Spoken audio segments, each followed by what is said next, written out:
I'm Gary Powell, and I, along with my wife Sharon, are the executive directors for La Casa de mi Padre.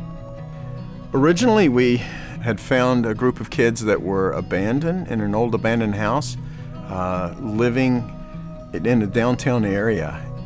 And when we went into this place, we were very impacted.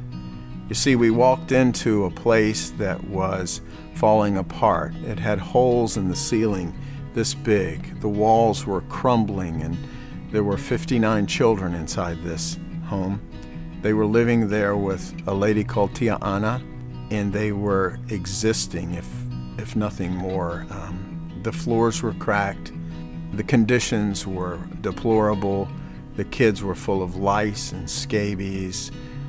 And so we joined together as a small group of people and began working with the authorities to form a children's home. And on May 18th, 2002, we actually opened the doors to what we call La Casa de mi Padre. We operate in El Salvador, which is part of Central America. Our ministry is to children who have been abandoned and abused and lost somewhere along the way, children who have been acts of violence. And our ministry is also to their families, to help to bring them together and to make their lives better and to let them know who Jesus is. They do amazing work there.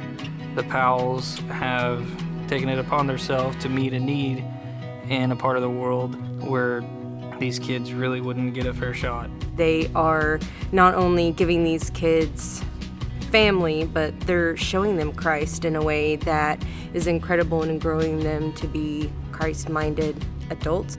We believe in family.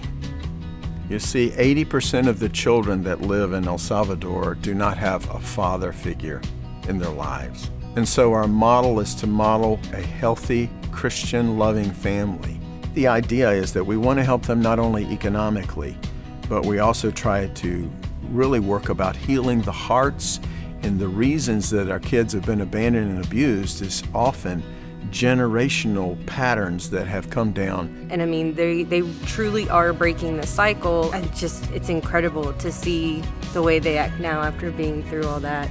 They really are brothers and sisters in the way that they serve one another and the way they help take care of each other. I mean, it's just like watching Jesus. It's not that we're doing anything, but we've been called to a great work. We've been called to something higher. We're called by Christ to go and seek the least, the last, and the lost, and be the hands and feet.